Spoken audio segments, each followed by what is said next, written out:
ಸ್ನೇಹಿತರೆ, ಮೀಡಿಯಾ ಮಾಸ್ಟರ್ಸ್ಗೆ ಸ್ವಾಗತ ಸುಸ್ವಾಗತ. ಗೆಳೆಯರೆ, ಭಾರತ ಅಂದರೆ ಬಹುತೇಕ ಪದಾರ್ಥಗಳನ್ನು ಆಮದು ಮಾಡಿಕೊಳ್ಳೋ ದೇಶ. ಸಾಮಾನ್ಯವಾಗಿ ಯಾವಾಗಲೂ ಕೂಡ ನಾವು ಬೇರೆ ಬೇರೆ ದೇಶಗಳಿಗೆ ಮಾರಾಟ ಮಾಡೋ ಪದಾರ್ಥಗಳಿಗಿಂತ ನಾವು ಅಲ್ಲಿಂದ ತರಿಸ್ಕೊಳ್ಳೋ ಪದಾರ್ಥಗಳ ಮೌಲ್ಯ ಹೆಚ್ಚಿರುತ್ತೆ. ಹೀಗಾಗಿ ಪ್ರತಿ ಬಾರಿಯೂ ಭಾರತ ವ್ಯಾಪಾರ ಕೊರತೆಯನ್ನು ಅನುಭವಿಸ್ತಾ ಇರುತ್ತೆ. ಅಂದ್ರೆ ನಾವು ಮಾರಾಟ ಮಾಡಿದ್ದಕ್ಕಿಂತ ನಾವು ಖರೀದಿ ಮಾಡಿದ ಪ್ರಮಾಣ ಹೆಚ್ಚಾಗಿ ಕಂಡು ಬರುತ್ತೆ. ಆದರೆ ಈ ಬಾರಿ ಭಾರತ ಈ ವಿಷಯದಲ್ಲಿ ಸ್ವಲ್ಪ ಚೇತರಿಸಿಕೊಂಡು ಕಾಡ್ತಾ ಇದೆ. ಕಳೆದ 2022-23ಕ್ಕೆ ಹೋಲಿಕೆ ಮಾಡಿದರೆ ನಮ್ಮ ವ್ಯಾಪಾರ ವಹಿವಾಟುಗಳಲ್ಲಿ ಒಂದಷ್ಟು ಬದಲಾವಣೆಗಳು ನೋಡೋದಕ್ಕೆ ಸಿಗ್ತಾ ಇವೆ. ಈ ಬಾರಿ ನಮ್ಮ ಟ್ರೇಡ್ ಡೆಫಿಸಿಟ್ ಅಂದ್ರೆ ವ್ಯಾಪಾರ ಕೊರತೆಯ ಪ್ರಮಾಣ 35% ಕಡಿಮೆ ಆಗಿರೋ ಹಾಗೆ ಕಾಣ್ತಾ ಇದೆ. ಹಾಗೆ ನಮ್ಮ ರಫ್ತು ಹಾಗೂ ಆಮದು ಪ್ರಮಾಣಗಳಲ್ಲಿ ಕೂಡ ಇಳಿಕೆ ಕಂಡು ಬರ್ತಾ ಇದ್ದು, ಸರ್ವಿಸ್ ಇಂಡಸ್ಟ್ರಿಯಲ್ಲಿ ಮಾತ್ರ ಈ ಬಾರಿ ಭಾರತ ಮತ್ತೆ ಕಿಂಗ್ ಅನ್ನಿಸ್ಕೊಳ್ತಾ ಇದೆ. ಹಾಗಾದ್ರೆ ಭಾರತದ 2023-24ರ ವ್ಯಾಪಾರಗಳಿಗೆ ಸಂಬಂಧಪಟ್ಟ ಮಾಹಿತಿ ಏನು, ಬನ್ನಿ ನೋಡೋಣ.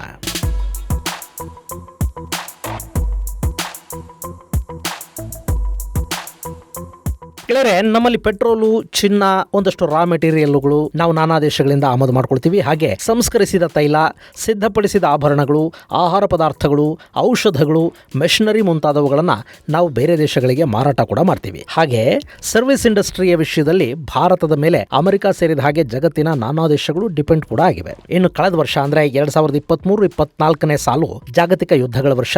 ಒಂದು ಕಡೆ ರಷ್ಯಾ ಮತ್ತು ಯುಕ್ರೇನ್ ನಡುವೆ ಯುದ್ಧ ನಡೀತಲೇ ಇದೆ. ಇಸ್ರೇಲ್ ಗಾಜಾ ಸಂಘರ್ಷ ಶುರುವಾಗಿದೆ. ರೆಡ್ ಸಿ ವ್ಯಾಪಾರ ಮಾರ್ಗದಲ್ಲಿ ಸಂಚರಿಸುವುದು ಕಷ್ಟ ಅನ್ನೋ ಪರಿಸ್ಥಿತಿಯನ್ನ ವ್ಯಾಪಾರಿ ಹಡಗುಗಳು ಎದುರಿಸ್ತಾ ಇವೆ. ಚೈನಾ ಹಾಗೂ ಭಾರತದ ಸಂಬಂಧಗಳು ತುಂಬಾ ಕೆಟ್ಟಿವೆ. ಜೊತೆಗೆ ಯುರೋಪಿಯನ್ ದೇಶಗಳಲ್ಲಿ ಹಣದುಬ್ಬರ ಹೆಚ್ಚಾಗಿದೆ. ಅಲ್ಲಿ ಆರ್ಥಿಕ ಸಂಕಷ್ಟ ತಲೆದೋರ್ತಾ ಇದೆ. ಅಲ್ಲಿನ ಸಾಕಷ್ಟು ಕಂಪನಿಗಳು ಉದ್ಯೋಗಿಗಳ ಸಂಖ್ಯೆಯನ್ನು ಕಡಿಮೆ ಮಾಡ್ಕೊಳ್ಳೋ ಬಗ್ಗೆ ಯೋಚನೆ ಮಾಡ್ತಾ ಇವೆ. ಅದು ಕೂಡ 2023ರಲ್ಲಿ ತೀವ್ರ ಗತಿಯಲ್ಲಿ ನಡೀತು. ಈ ಸಂದರ್ಭದಲ್ಲೂ ಭಾರತ ಕಳೆದ ವರ್ಷಕ್ಕೆ ಹೋಲಿಕೆ ಮಾಡಿದರೆ ತನ್ನ ರಫ್ತನ್ನ ಸ್ವಲ್ಪ ಮಟ್ಟಿಗೆ ಹೆಚ್ಚು ಮಾಡಿಕೊಂಡಿದೆ. ಹಾಗೆ ತನ್ನ ವ್ಯಾಪಾರ ಕೊರತೆಯನ್ನ ಭಾರಿ ಪ್ರಮಾಣದಲ್ಲಿ ಕಡಿಮೆ ಮಾಡಿಕೊಳ್ಳೋದ್ರಲ್ಲಿ ಭಾರತ ಯಶಸ್ವಿಯಾದ ಕಾಣ್ತಾ ಇದೆ.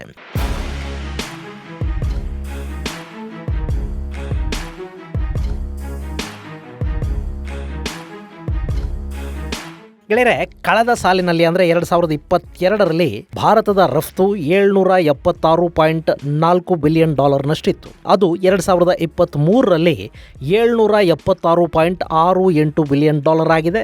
ಅಲ್ಲಿಗೆ ಭಾರತದ ರಫ್ತಿನ ಪ್ರಮಾಣ ಕಳೆದ ಬಾರಿಗಿಂತ $0.28 ಬಿಲಿಯನ್ ನಷ್ಟು ಏರಿಕೆ ಆಗಿರೋದಿಲ್ಲಿ ಗೊತ್ತಾಗ್ತಾ ಇದೆ. ಹಾಗೆ ಕಳೆದ ಬಾರಿ ಭಾರತ ನಾನಾ ದೇಶಗಳಿಂದ ಆಮದು ಮಾಡಿಕೊಂಡ ಪದಾರ್ಥಗಳ ಮೌಲ್ಯ $898.01 ನಷ್ಟಿತ್ತು. ಅದು 2023-24ರ ಸಾಲಲ್ಲಿ $854.8 ಬಿಲಿಯನ್ ಆಗಿದೆ. ಅಲ್ಲಿಗೆ ಸುಮಾರು $44 ಬಿಲಿಯನ್ ನಷ್ಟು ನಮ್ಮ ಆಮದು ಪ್ರಮಾಣ ಕಡಿಮೆ ಆಗಿದೆ. ಇನ್ನು ಕಳೆದ ಬಾರಿ ನಮ್ಮ ವ್ಯಾಪಾರ ಕೊರತೆ $122 ಬಿಲಿಯನ್ ನಷ್ಟಿತ್ತು. ಅದು ಈಗ $78.12 ಬಿಲಿಯನ್ ಆಗೋ ಮೂಲಕ 35%ಕ್ಕಿಂತ ಹೆಚ್ಚು ಪ್ರಮಾಣದಲ್ಲಿ ವ್ಯಾಪಾರ ಕೊರತೆಯಲ್ಲಿ ಇಳಿಕೆ ಉಂಟಾಗಿದೆ. ಈ ಬಾರಿ ಭಾರತದ ಪೆಟ್ರೋಲಿಯಂ ಹಾಗೂ ಜ್ಯುವೆಲರಿ ಎಕ್ಸ್ಪೋರ್ಟ್ ಕಳೆದ ಬಾರಿಗಿಂತ ಹೆಚ್ಚಾಗಿರೋದು ಕಂಡು ಬರ್ತಾ ಇದೆ. 2022ರಲ್ಲಿ ಇದು $315 ಬಿಲಿಯನ್ ನಷ್ಟಿತ್ತು.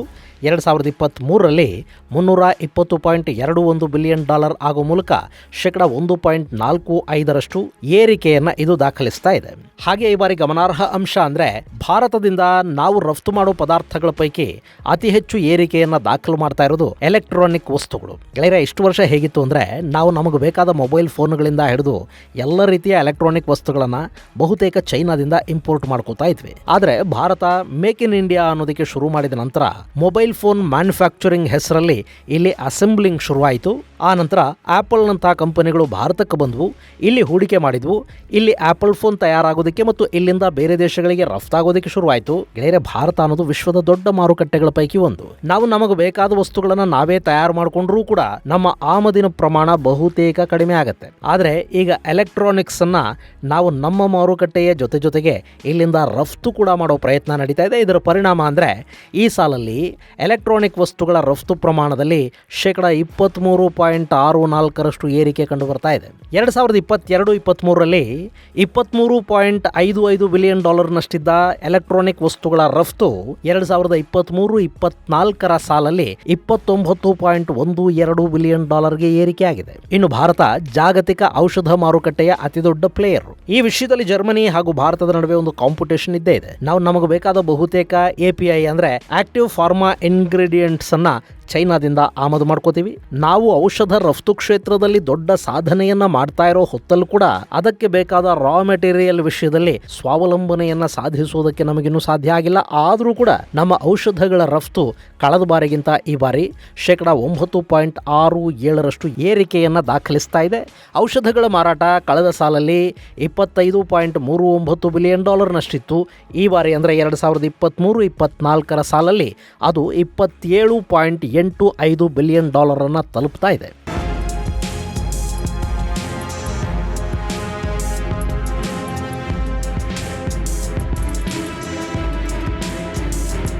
ಇನ್ನು ಇಂಜಿನಿಯರಿಂಗ್ ಗೂಡ್ಸ್ ಈ ಬಾರಿ ಕೂಡ ಭಾರತದ ಟಾಪ್ 10 ರಫ್ತು ಮೆಟೀರಿಯಲ್ ಅನ್ನಿಸ್ಕೊಳ್ತಾ ಇರೋದು ಈ ಇಂಜಿನಿಯರಿಂಗ್ ಗೂಡ್ಸ್. ಇದು ಕೂಡ ಕಳೆದ ಬಾರಿಗೆ ಹೋಲಿಸಿದ್ರೆ ಈ ಬಾರಿ 2.13% ಹೆಚ್ಚಳವನ್ನು ದಾಖಲಿಸಿದೆ. ಕಳೆದ ಬಾರಿ ಭಾರತ $107.04 ಬಿಲಿಯನ್ ನಷ್ಟು ಮೌಲ್ಯದ ಇಂಜಿನಿಯರಿಂಗ್ ವಸ್ತುಗಳನ್ನು ವಿದೇಶಗಳಿಗೆ ರಫ್ತು ಮಾಡಿತ್ತು. ಈ ಬಾರಿ ಅದು $109.32 ಆಗಲಿದೆ ಅಂತ ಅಂದಾಜು ಮಾಡಲಾಗಿದೆ. ಗೆಳೆಯರೆ, ಇದು ಕೂಡ ಮೇಕ್ ಇನ್ ಇಂಡಿಯಾದಿಂದ ಸಾಧ್ಯವಾಗ್ತಾ ಇರೋ ಪ್ರಗತಿ. ಭಾರತ ಅಮೆರಿಕಾದ ಸಾಕಷ್ಟು ವಿಮಾನ ತಯಾರಿಕಾ ಕಂಪನಿಗಳಿಗೆ ಇಲ್ಲಿ ಸ್ಪೇರ್ಸ್ ಅನ್ನು ತಯಾರು ಮಾಡಿ ರಫ್ತು ಮಾಡ್ತಾ ಇದೆ. ಅಷ್ಟೇ ಅಲ್ಲದೆ ರಷ್ಯಾ ಜೊತೆ ಭಾರತ ರೂಬಲ್ ವ್ಯಾಪಾರ ಒಪ್ಪಂದ ಮಾಡಿಕೊಂಡ ನಂತರ ರಷ್ಯಾಗೆ ಭಾರತದ ಆಟೋಮೊಬೈಲ್ ಹಾಗೂ ಇಂಜಿನಿಯರಿಂಗ್ ಗೂಡ್ಸ್ ಸರಬರಾಜಿನ ಪ್ರಮಾಣ ದೊಡ್ಡ ಮಟ್ಟದಲ್ಲಿ ಏರಿಕೆ ಆಗ್ತಾ ಇರೋದು ಕೂಡ ಕಂಡು ಬರ್ತಾ ಇದೆ. ನಾವು ರಷ್ಯಾದಿಂದ ತೈಲವನ್ನು ಆಮದು ಮಾಡ್ಕೊಳ್ತಾ ಇದ್ದೀವಿ, ಅದಕ್ಕೆ ಬದಲಾಗಿ ಡಾಲರ್ ಅನ್ನು ನಾವು ಅವರಿಗೆ ಕೊಡ್ತಾ ಇಲ್ಲ. ಭಾರತದ ಕರೆನ್ಸಿ ರೂಪಾಯಿಯಲ್ಲಿ ಈ ವಹಿವಾಟು ನಡೀತಾ ಇದೆ. ಇನ್ನು ನಮ್ಮ ರೂಪಾಯಿಯನ್ನ ರಷ್ಯಾ ಭಾರತದ ಜೊತೆಗಿನ ವ್ಯಾಪಾರಕ್ಕೆ ಬಳಕೆ ಮಾಡಬೇಕು. ಸೊ ರಷ್ಯಾ ಏನು ಮಾಡುತ್ತೆ ಅಂದರೆ ನಮ್ಮ ರೂಪಾಯಿ ನಮಗೆ ವಾಪಸ್ ಕೊಟ್ಟು ನಮ್ಮಿಂದ ತನಗೆ ಬೇಕಾದ ಒಂದಷ್ಟು ವಸ್ತುಗಳನ್ನು ಆಮದು ಮಾಡಿಕೊಡುತ್ತೆ. ಈ ಪಟ್ಟಿಯಲ್ಲಿ ಭಾರತದ ಇಂಜಿನಿಯರಿಂಗ್ ಗೂಡ್ಸ್ ಮಹತ್ವದ ಸ್ಥಾನವನ್ನು ಪಡ್ಕೊಳ್ತಾ ಇವೆ. ಹಾಗೆ ಭಾರತದಿಂದ ರಫ್ತಾಗುವ ಹೊಗೆಸೊಪ್ಪಿನ ಪ್ರಮಾಣ 19.46%, ಹಣ್ಣು ತರಕಾರಿಯ ರಫ್ತಲ್ಲಿ 13.86%, ಮಾಂಸ ಮತ್ತು ಡೈರಿ ಪ್ರಾಡಕ್ಟ್, ಸಾಂಬಾರು ಪದಾರ್ಥಗಳು ಮುಂತಾದವುಗಳ ರಫ್ತಿನ ಪ್ರಮಾಣದಲ್ಲಿ ಕೂಡ ಏರಿಕೆ ಕಂಡು ಬರ್ತಾ ಇದೆ. ಇನ್ನು ಈ ಬಾರಿ ಸರಕು ಸಾಮಗ್ರಿಗಳು ಅಂದರೆ ನಾನು ಮೇಲೆ ಹೇಳಿದ್ನಲ್ಲ, ಅವುಗಳ ರಫ್ತಿನ ಪ್ರಮಾಣ ಕಳೆದ ಬಾರಿ $451 ಬಿಲಿಯನ್ ನಷ್ಟಿತ್ತು. ಹಾಗೆ ಸರಕು ಸಾಮಗ್ರಿಗಳನ್ನು ನಾವು ತರಿಸ್ಕೊಳ್ಳೋದು ಅಂದರೆ ನಾವು ಮಾಡ್ಕೊಳ್ಳೋ ಆಮದಿನ ಪ್ರಮಾಣ $715.98 ಬಿಲಿಯನ್ ಇತ್ತು. ಇವು ಎರಡರ ನಡುವಿನ ಅಂತರ ಅಂದರೆ ಟ್ರೇಡ್ ಡೆಫಿಸಿಟ್ $264 ಬಿಲಿಯನ್ ನಷ್ಟಿತ್ತು. ಈ ಕೊರತೆಯ ಪ್ರಮಾಣ ಈ ಬಾರಿ ಕಡಿಮೆ ಆಗಿದೆ. 23-24ನೇ ಸಾಲಲ್ಲಿ ನಾವು $437 ಬಿಲಿಯನ್ ಮೌಲ್ಯದ ವಸ್ತುಗಳನ್ನು ರಫ್ತು ಮಾಡಿದರೆ ನಾವು ಆಮದು ಮಾಡಿಕೊಂಡಿರೋದು $677.24 ಬಿಲಿಯನ್ ಮೌಲ್ಯದ ವಸ್ತುಗಳನ್ನು. ಹೀಗಾಗಿ ಈ ಸಾಲಿನಲ್ಲಿ ವ್ಯಾಪಾರ ಕೊರತೆ ಅನ್ನೋದು $240 ಬಿಲಿಯನ್ ನಷ್ಟಾಗ್ತಾ ಇದೆ. ಕಳೆದ ಬಾರಿ ಇದು $264 ಬಿಲಿಯನ್ ಇತ್ತು. ಈ ಬಾರಿ $240 ಬಿಲಿಯನ್ ಆಗ್ತಾ ಇರೋದ್ರಿಂದ ಸುಮಾರು $24 ಬಿಲಿಯನ್ ನಷ್ಟು ವ್ಯಾಪಾರದ ಕೊರತೆ ಕಡಿಮೆ ಆಗ್ತಾ ಇದೆ. ಗೆಳೆಯರಲ್ಲಿ ನಾನಾ ಕಾರಣಗಳಿಂದ ನಮ್ಮ ರಫ್ತು ಕಳೆದ ಬಾರಿಗೆ ಹೋಲಿಸಿದ್ರೆ ಸ್ವಲ್ಪ ಕಡಿಮೆ ಅನಿಸಿದ್ರೂ ಕೂಡ ಆಮದಿನ ಪ್ರಮಾಣ ಕೂಡ ಕಡಿಮೆ ಆಗಿರೋದು ಕಂಡು ಬರ್ತಾ ಇದೆ. ಹೀಗಾಗಿ ವ್ಯಾಪಾರ ಕೊರತೆಯ ಪ್ರಮಾಣದಲ್ಲಿ ಇಳಿಕೆ ದಾಖಲಾಗ್ತಾ ಇದೆ. ಇನ್ನು ಸರ್ವಿಸ್ ಇಂಡಸ್ಟ್ರಿಯ ವಿಷಯಕ್ಕೆ ಬರೋದಾದ್ರೆ ನಾವು ಟ್ರೇಡ್ ಸರ್ಪ್ಲಸ್ ಅಂದ್ರೆ ವ್ಯಾಪಾರದಲ್ಲಿ ಲಾಭವನ್ನು ಕಾಣೋದಕ್ಕೆ ಸಾಧ್ಯವಾಗ್ತಾ ಇರೋ ಕ್ಷೇತ್ರ ಈ ಸರ್ವಿಸ್ ಇಂಡಸ್ಟ್ರಿ ಅಂದ್ರೆ ನಮ್ಮ IT ಇಂಡಸ್ಟ್ರಿ. ಕಳೆದ ಬಾರಿ ನೋಡಿ ನಮ್ಮ ಸರ್ವಿಸ್ ಕ್ಷೇತ್ರದ ರಫ್ತಿನ ಪ್ರಮಾಣ $325.35 ಬಿಲಿಯನ್ ನಷ್ಟಿತ್ತು. ಹಾಗೆ ನಾವು ಆಮದು ಅಂತ ಮಾಡಿಕೊಂಡಿದ್ದು $182 ಬಿಲಿಯನ್ ಮೌಲ್ಯದ ಸೇವೆಗಳನ್ನು. ಈ ಬಾರಿ ನಮ್ಮ ರಫ್ತಿನ ಪ್ರಮಾಣ ಕಳೆದ ಬಾರಿಗಿಂತ ಹೆಚ್ಚಾಗಿದೆ. ಅದು $339.62 ಬಿಲಿಯನ್ ನಷ್ಟು ದಾಖಲಾಗ್ತಾ ಇದೆ. ಹಾಗೆ ಆಮದಿನ ಪ್ರಮಾಣ ಅಂದರೆ ನಾವು ತಗೊಳ್ಳೋ ಸೇವೆಗಳ ಪ್ರಮಾಣ ಕಳೆದ ಬಾರಿಗಿಂತ ಕಡಿಮೆ ಆಗಿದ್ದು ಅದು $177.56 ಬಿಲಿಯನ್ ಅನ್ನು ಮುಟ್ಟುತ್ತಾ ಇದೆ. ಅಲ್ಲಿಗೆ ಕಳೆದ ಬಾರಿಗಿಂತ ಸುಮಾರು $19 ಬಿಲಿಯನ್ ಹೆಚ್ಚುವರಿ ಲಾಭವನ್ನು ನಾವು ಈ ಕ್ಷೇತ್ರದಲ್ಲಿ ಗಳಿಸ್ತಾ ಇದ್ದೀವಿ. ಕಳೆದ ಬಾರಿ ಸರ್ವಿಸ್ ಇಂಡಸ್ಟ್ರಿಯಿಂದ $143 ಬಿಲಿಯನ್ ನಷ್ಟು ಲಾಭ ಉಂಟಾಗಿತ್ತು. ಈ ಬಾರಿ ಅದು $162 ಬಿಲಿಯನ್ ಗೆ ಏರಿಕೆ ಆಗ್ತಾ ಇದೆ.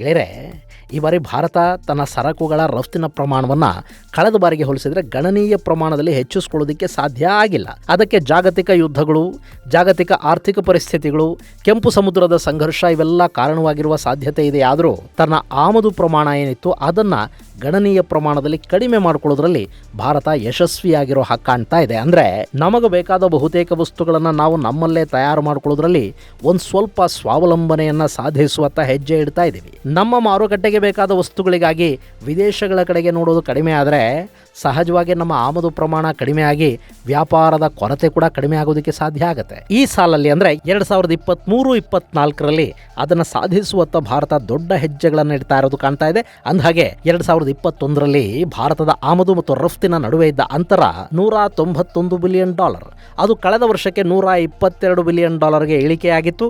ಈ ಬಾರಿ ಅದು ಇನ್ನೂ ಕಡಿಮೆಯಾಗಿ $78 ಬಿಲಿಯನ್ ಅನ್ನು ಮುಟ್ತಾ ಇದೆ. ಇನ್ನು ಈ ಬಾರಿ ಕೂಡ ಭಾರತದ ಅತಿದೊಡ್ಡ ಆಮದುದಾರ ದೇಶ ಅನ್ನಿಸ್ಕೊಂಡಿರುವುದು ಅಮೆರಿಕ ಆದರೆ ಭಾರತ ಅತಿ ಹೆಚ್ಚು ಆಮದು ಮಾಡಿಕೊಂಡಿರುವುದು ಚೈನಾದಿಂದ. ಹಾಗೆ ಭಾರತದ ಅತಿದೊಡ್ಡ ವ್ಯಾಪಾರಿ ಪಾಲುದಾರ ದೇಶವಾಗಿ ಅಮೆರಿಕ ಹಾಗೆ ಉಳ್ಕೊಂಡಿದೆ. ಇದು ಗೆಳೆಯರೆ 2023-24ರ ಭಾರತದ ಆಮದು ರಫ್ತಿಗೆ ಸಂಬಂಧಪಟ್ಟ ಒಂದಷ್ಟು ಮಾಹಿತಿ. ಮುಂದಿನ ಸಂಚಿಕೆಯಲ್ಲಿ ಮತ್ತಷ್ಟು ವಿಶೇಷಗಳ ಜೊತೆ ಮತ್ತೆ ಭೇಟಿಯಾಗೋಣ. ಅಲ್ಲಿವರೆಗೆ ಜೈ ಹಿಂದ್, ಜೈ ಕರ್ನಾಟಕ.